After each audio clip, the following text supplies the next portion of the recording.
Hey guys, my name is Wilson. Today we're going to be talking about how do you start a restaurant with $0, okay? Big fat $0. A lot of you guys have been messaging me about, hey, you know what? I have this brilliant idea. I have grandma's recipe. I'm in this really good area and community which I want to be able to open up a restaurant. But the biggest thing is that I don't have the capital and the investment. When I first started off, I didn't have the capital either. However, I was actually able to save up from other businesses, which allowed me to diversify and invest in this business. I know some of you are not in that position, which is the reason why I'm shooting this video with you, to share with you the 4 secrets on how do you actually raise capital in order to run your own restaurant, in order for you to be able to bring that recipe to life, and in order for you to be able to create something that you're so excited in building. If you guys do stay till the end, I'm going to share a story with you on how we are actually able to raise $200,000 Canadian for my ice cream shop business. So make sure you guys stay till the end, otherwise we're going to dive right in. The number 1 way to raise capital, easiest way out there, is through friends and family. Now I'm going to explain to you the pros and cons of raising capital through your friends and family to run your restaurant business. The pros of that is that it's the easiest to get the money. You don't need to show them a proof of concept. You don't need to show them a pitch deck. You don't need to show them too much things. The only reason why they're investing is in you. Okay, as much as they want to say that they want to check out the location, they want to check out the product that you're serving, they want to check out your business plan, all those honestly is irrelevant, because at the end of the day, if they're looking for a business opportunity, they wouldn't be investing in you. Okay, just simply put, let's just put it out there, guys. It is because they love you, they trust you, and they want to support your dreams in building a food and beverage restaurant. That's the reason why it's going to be the easiest way to raise capital, and that's the number 1 pro of raising capital through your friends and family. On the flip side of raising capital through your friends and family is that you're going to be under a lot of pressure. You're going to be risking the relationship of you and your family, you and your friends. That is a really big risk that you're taking on, because if the business is successful, great. Everyone is happy, okay? You're making money for your friends, you're making money through your family, and on top of that, you're able to bring your vision to the world. Now, on the other hand, if your business is not successful, then technically speaking, you've just lost a friend, you've just lost a family member, and you need to understand and weigh the risks of this, because there's so many of my friends that I see that when they take on different projects and raise money through different of their families and their friends, they have lost their friends, they have lost their family. They get into arguments because they didn't set the right expectation. So having said that, if you are to be able to raise money through your friends and family, do make sure that you set the right expectation. Let them know the duration of how long this investment is going to be.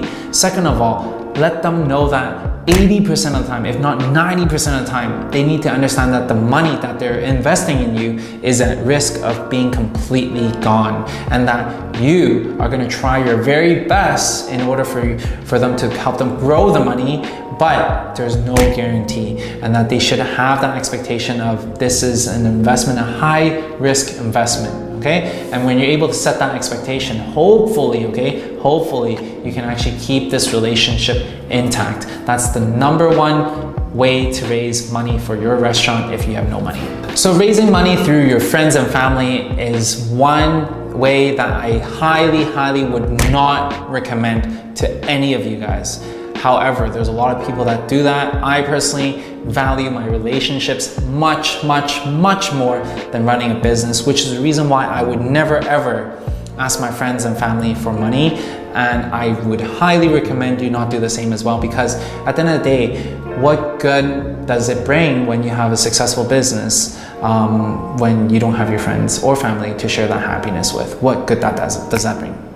For me, it doesn't mean anything. I've seen too many sad stories of how entrepreneurs and people have lost their friends and family through business, and it's just a really sucky feeling, which I don't really want to go through, which is the reason why I do not recommend it, even though this is the easiest way for you to get money. The second easiest way to raise money for your restaurant, if you have $0, is through governments, banks, grants, loans, and all this sort. The pros of that is that it's much more easier to deal with than your friends, your family, or your grandma, because during Christmas time, your bank and your banker is not going to be there asking you about, hey, how's the restaurant coming along, and give you that pressure.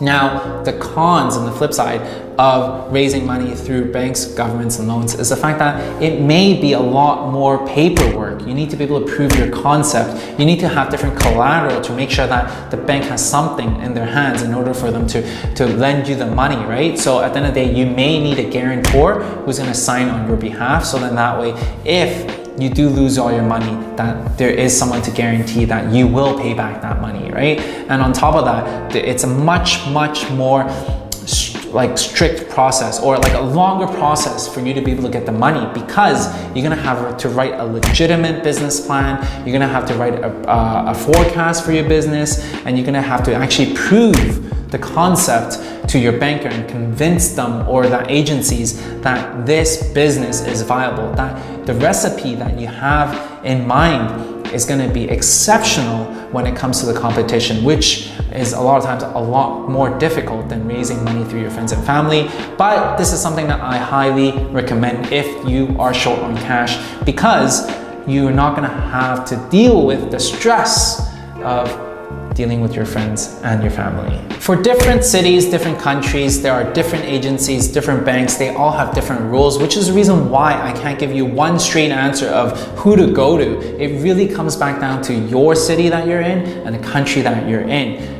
Give you an example of how we have done it in Vancouver, BC, Canada, is that we actually raised our money through the Bank Development of Canada, and they're very lenient with their process of lending money, because this bank is actually backed by Canada, and they oftentimes lend up to 90% of what you're asking for. So if for us, when we're borrowing money, we were able to actually borrow up to $100,000 with zero collateral, because this bank of them, they have much more higher risk tolerance for small businesses, because this bank is made to provide funding for small businesses. So in your specific area, Google and actually try to find out and do research on specific associations, specific banks, specific programs that actually support small businesses, and you're going to be able to find one that is relevant in your specific area.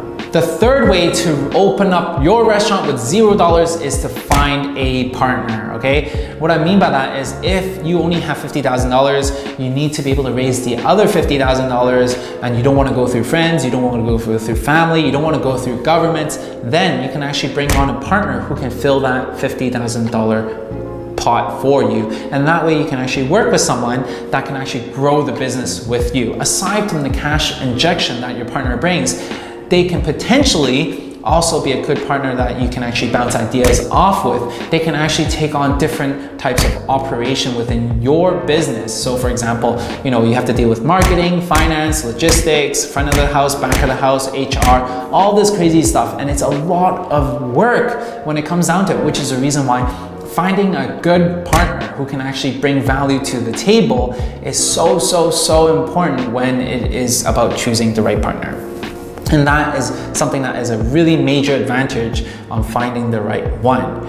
Now on the flip side, we always hear crazy stories about how partners are running away with the money, partners are not doing anything, partners are suing each other. All these crazy things are what you would be expecting if you find the wrong partner. And that's the risk about bringing in someone that you're working with. So that's the reason why in this video, we talk about how do you find a partner that you can actually work with in building your business. Now, out of the 3 different options that I've mentioned, friends and family, banks, loans, all these different places, and through partners, I think finding a good partner and finding a suitable partner is something that I personally would choose. Now this is a really tricky situation, because it really comes back down to your alignment in terms of culture, in terms of vision, how you guys do things, right? We talk about the division of the work. What is he gonna do and what are you gonna be doing? And is he okay with you taking on, let's say, marketing while he's taking on the finances, right? So how do you guys divide up the work, which both of you guys are happy. Now, if you're able to find that sweet medium, this equilibrium, then that means you're gonna have an exceptional relationship with your business partners, okay? In this video, we talk about exactly how you find that partner that's gonna be able to help you build this dream restaurant of yours. And that's what we were able to do with 720 Sweets. My partner, Brian, this is his face, okay, check him out. Super, super amazing guy. He does all the operations while I take care of the vision.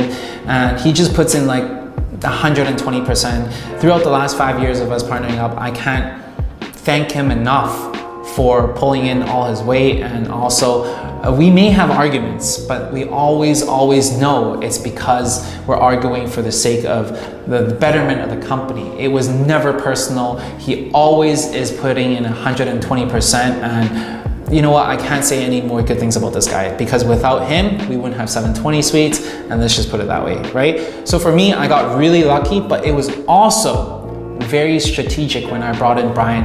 It was also a lot of hard conversations that we had in the beginning to set the right expectations, so he knows what to expect from a partner like me, and I know what to expect from a partner like him. That's how a beautiful dream team is being built. The fourth way to open up your restaurant with $0 is to find angels and investors. So many people have actually messaged me and asking me, how do I find investors and how do I find angels to invest in them? And I just find this question really, really dumb and really stupid. It is because why would anyone, okay, with the right mindset would invest in you? You're just gonna ask that question. Why would anyone who has the money, okay, invest in you? What makes you different? Why is it that I'm risking $100, $200, $300, $500,000 on you? Why do I have to do that? What makes you special? A lot of people think that investors and angels are dumb people who just happen to have money that would invest in anything and everything.